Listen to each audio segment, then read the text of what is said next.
Hey everyone, so I'm in a new area right now. I'm probably going to be in this area for at least until the summertime because I really need to hunker down and do some gig work and save some money for my next adventures. So I want to do that. I'm in a state that I'm very familiar with, but whenever I come to this state, I always go to the same city, the same areas in that city. And the other day I was thinking, I need to expand my horizons. I need to go somewhere else. I'm too reliant on these same handful of parking lots that I go to in this city. So I decided to go about 45 minutes or so away from that area. And that's where I'm at now. Have never done van life over here before.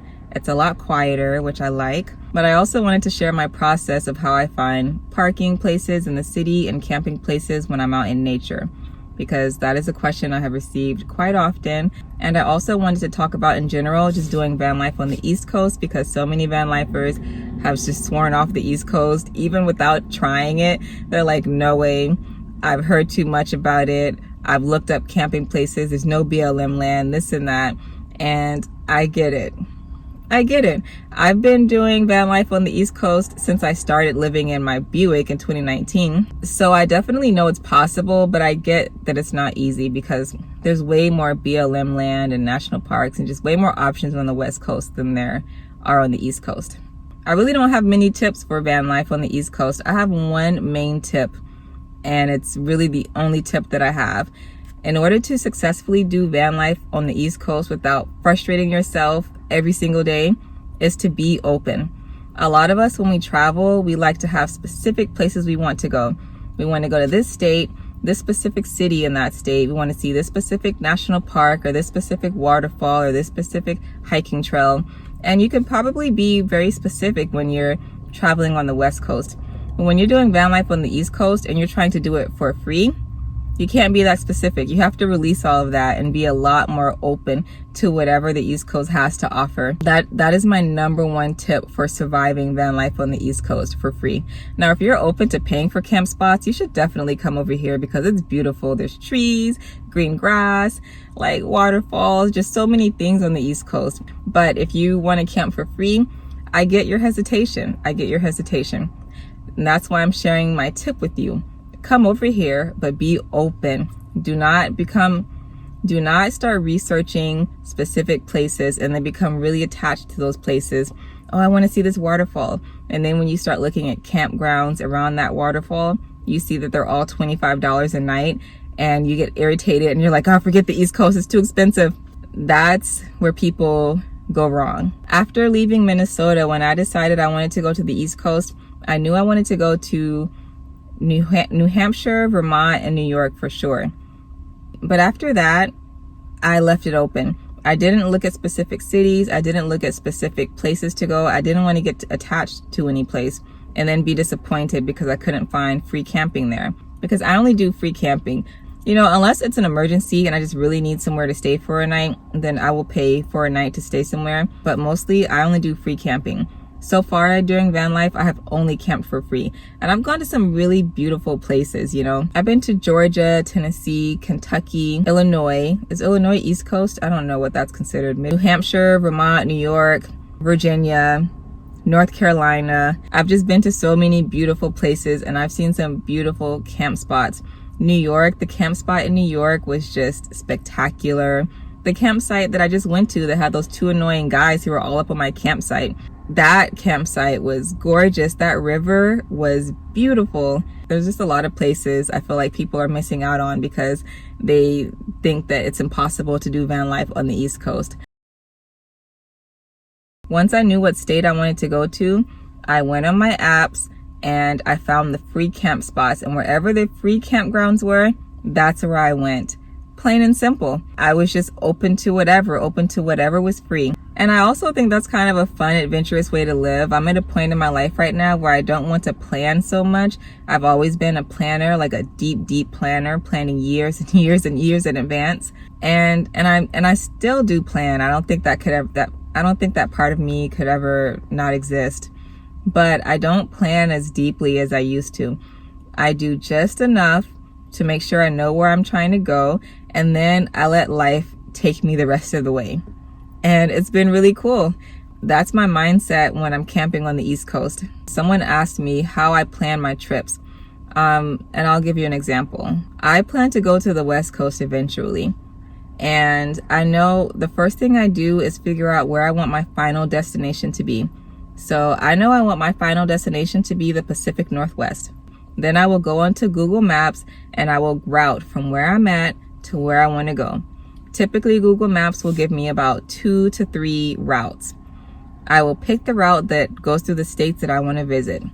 Maybe each route has states that I want to visit. I'll just have to narrow it down and figure out which states I want to visit the most. Once I've chosen a route on Google Maps, I will look at each state that the route goes through, and then I will go onto my camping apps and I will find campgrounds in each state. Once I'm on my camping app, the first thing I do is put in the state. Let's say the first state I'm going to is Kansas. I'm going to go into the app, put in Kansas, and then go to the filter section and put my price range from $0 to $0. That is my price range. And typically when you do that, your results are going to go from 257 results to 3 results. That's normal from my experience, and you just have to be okay with that if you're trying to camp for free.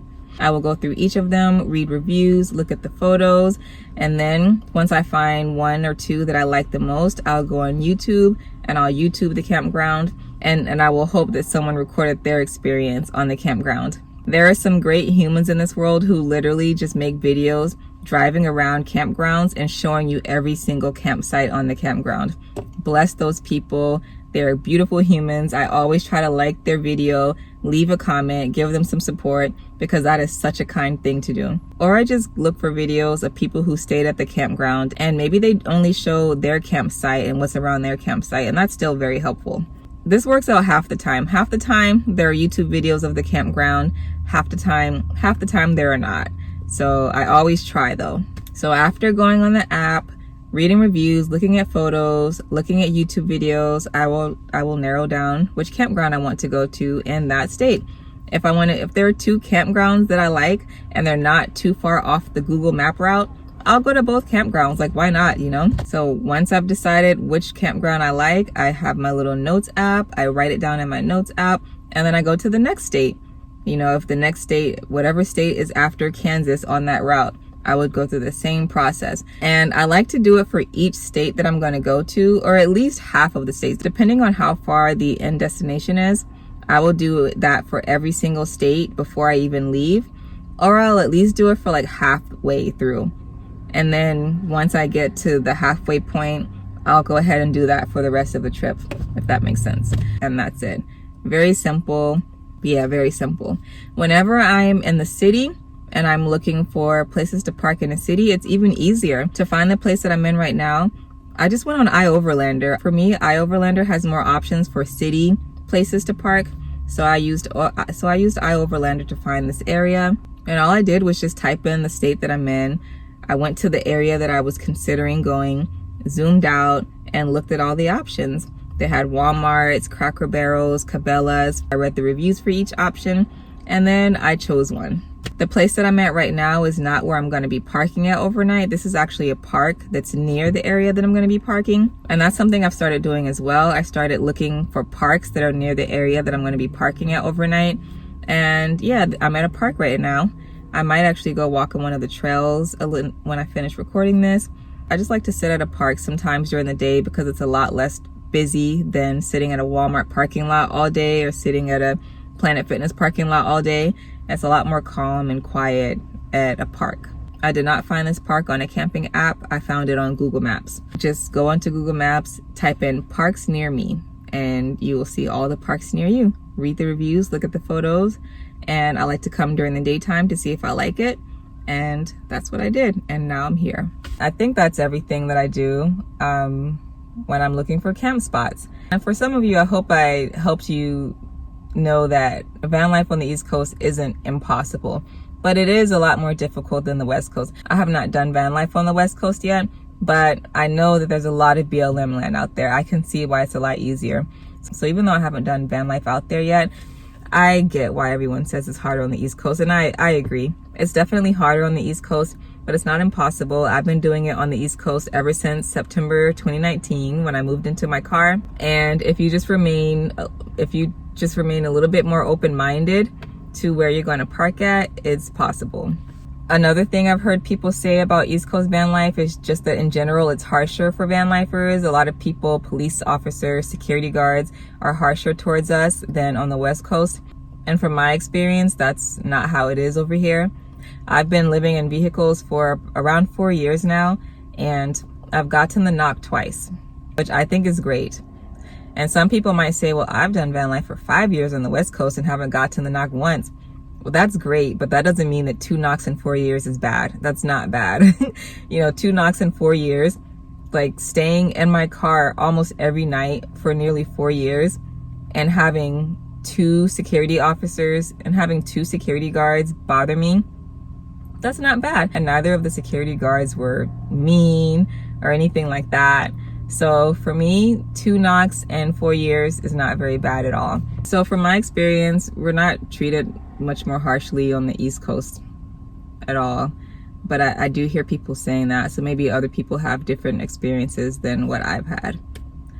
Yeah, so I think that's it. I think I've covered everything. I hope I've encouraged a couple people to not be so scared to do van life on the East Coast if you are considering it. If you just don't want to have to deal with that, if you don't want to have to just rely on whatever camp spots are free, then I get why you don't want to come over here to do van life. I get it for sure. Especially those who started out on the West Coast, like you get a little spoiled and you don't want to have to go through everything you have to go through on the East Coast.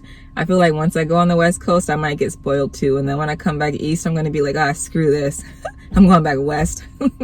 Who knows? But my point is, I understand why people say that. I'm not belittling their opinions or anything. I am just putting it out there though, that the East Coast can be an option for van lifers and car lifers. If you want it to be.